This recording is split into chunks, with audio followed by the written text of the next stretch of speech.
What's up, you guys? It's Matt here. Thank you for joining me on another video. I know that maybe we don't have as much traction, as much YouTube traction and conversations going on about Terra Luna Classic.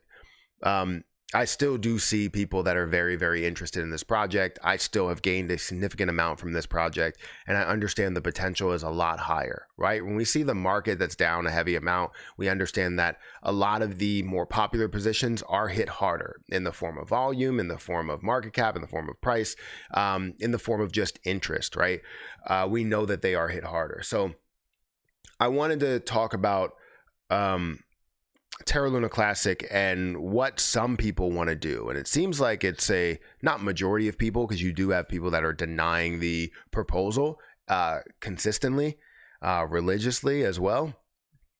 And it's mainly focused around the burn tax. People have talked about this burn tax. They have said that the burn tax is unnecessary. Some people believe that, and others believe that it's definitely necessary, and we could have went steps further. One of those people being me. So let's talk about this. Guys, hit that like button, hit that subscribe button, hit that notification bell for more videos like this one. Also, make sure you check out some of the links down below. It does help out the channel. And if you want to follow me on Twitter, at Perry8K, you can follow me over there. Now, if you don't know the history of what the tax situation was and what really happened with Terra Luna Classic, let's say you're new to crypto and you're like, hey, what are you talking about here? Well, Terra Luna Classic collapsed after being worth about $40 billion. It was Terra Luna at the time, where they had an algorithm to be pegged to UST at the time, which was a stablecoin, now being known as USTC, or, the classic version of that stablecoin. So with that being said, right, you had that all together, the whole entire situation collapsed. Terra Luna Classic went down, dropped down by basically 100%, all the way down less than a penny. It was worth $40, $80, $120 at its high, or $119 to be more specific. And it collapsed a hell of a lot. And as that collapse happened, you saw an increase of the overall supply, because the overall mechanism was to mint more coins as UST needs it, right?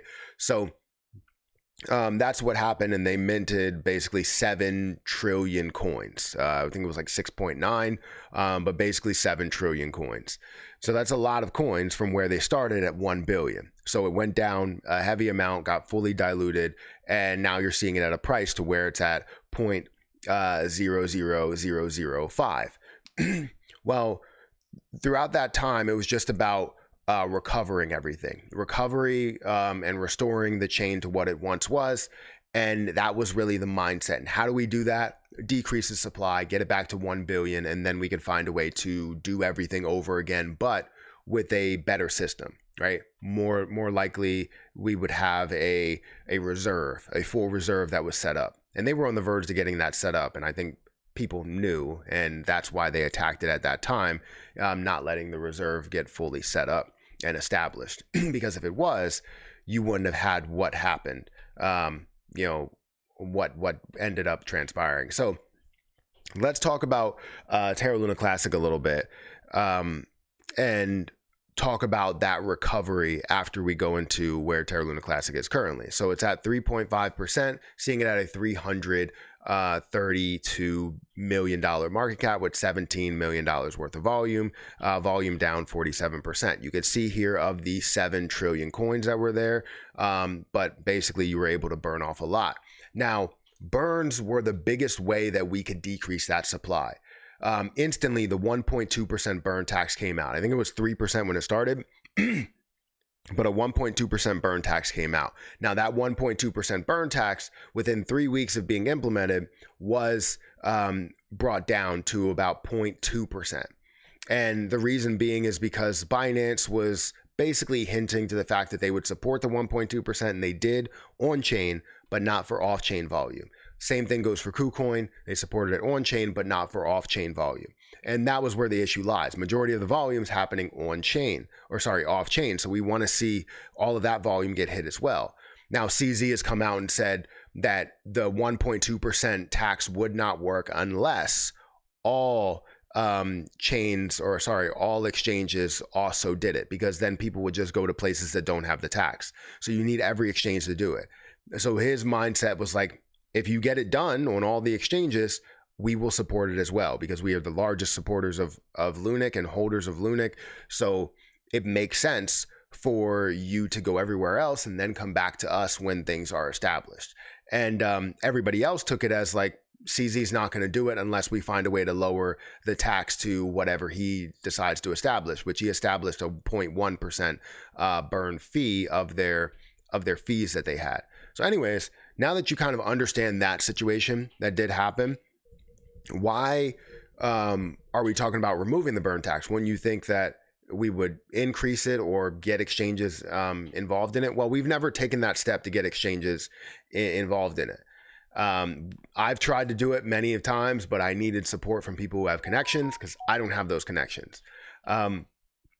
So now you see things like this that come up quite frequently, where they're talking about lowering the burn tax to 0 or just removing the burn tax. Now, this has happened over a year ago. So within the last year, a 1-year anniversary of Lunic on-chain burn tax is approaching.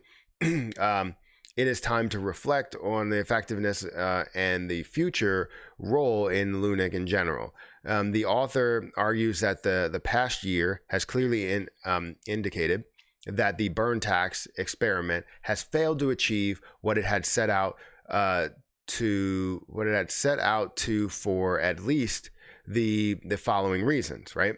And I'll go through a couple of these, obviously not all of them, but one, it alone will never burn down the supply for the next 300 years. Very true. The way that this is set up with the 0.2%, it will take forever for it to burn. However, if we did have exchanges on board and we did fight for that, it may take a lot less time for it to burn off the entire supply. Let's see, the CZ has publicly stated, and this is kind of one I wanted to talk about here. CZ has publicly stated that the burn tax will never work. CZ always says build, not burn. When in fact, he has his own project that has a quarterly burn just to be able to decrease that supply to understand what the strength of that does. He also consistently burns Terra Luna Classic and has been burning every single month because he understands what burning can do, and it's about the recovery. Terra Luna Classic is not about changing the project to something brand new. It is about establishing or restoring what once was. And if you can find a way to completely get back to that point, then it will be in full support. And that's what he believes could happen. That's why he's supporting the burns. He's not going to burn off his entire supply, because then it dilutes what he has spent on it versus what KuCoin has spent on it, right? If he has 2.3 trillion and decreases the entire supply to 0, well, now he takes whatever he spent on it, right? It could be multiple millions of dollars, and basically says he has 0, and now KuCoin holds 300 billion coins, and he had 2.3 trillion coins. So it's an issue that he deals with as the biggest holder for Terra Luna Classic. So the mindset is that as we go through all of these, right, it's mainly talking about all the negativities here that have happened with the burn tax, but this is all based on one person's opinion, not based on everything that has happened. Because if we actually took it upon ourselves to go and reach out to these exchanges and say, this is what our plan is, this is how you'll benefit, all of these other things, and people would support that, then yes. But right now, I think it's about the fact that we didn't do that. We also have a divided community to where people are creating things like these, proposals like these, and saying we should get rid of the burn tax, and others that believe we should have the burn tax, and others that believe we should have a supplemented type of thing. So with all of that being said, it is a huge issue, burden on our back, with the fact that we have multiple paths to take, and we have proposals that are being created like this, and the community is so divided. We have no idea where we're going, what we're doing. I still have support for the community that wants to support Terra Luna Classic, and anytime we see things run, people will flock to it.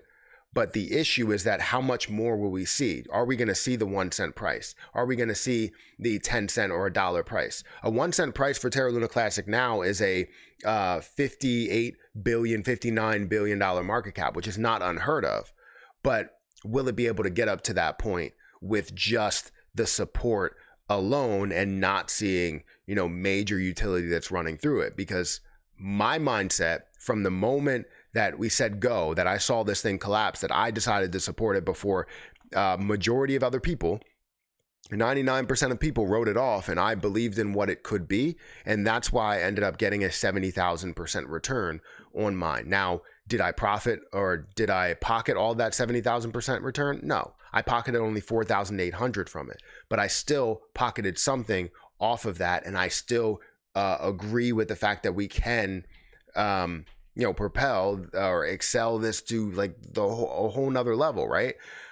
So anyways, I think that this is not really being supported anyways. I think it's not passing. We're seeing 70% that say no and 29% that say no with veto. But you do have a lot of people that still agree that we should see the burn tax completely taken off. I mean, if you're looking at 618 million shares, or sorry, not shares, coins that are being voted yes on this, it's still not as much as the billions that you see over here, or billions that you see over here, or even to the millions that you see that are in abstain. If you're abstain, you technically are voting yes. So anyways, that's how I feel. Guys, hit that like button, hit that subscribe button. Let me know what you think about it. I feel like maybe this video could have been a little bit better structured, but I feel like the message got across at some point. So hopefully you guys agree with this. If you don't, it's okay to not agree, but we need to find a way to get on the right path, whether we all agree or, we somewhat agree. We need to be somewhat there, right? So anyways, hit that like button, hit that subscribe button, and I'll catch you guys in the next video. See ya.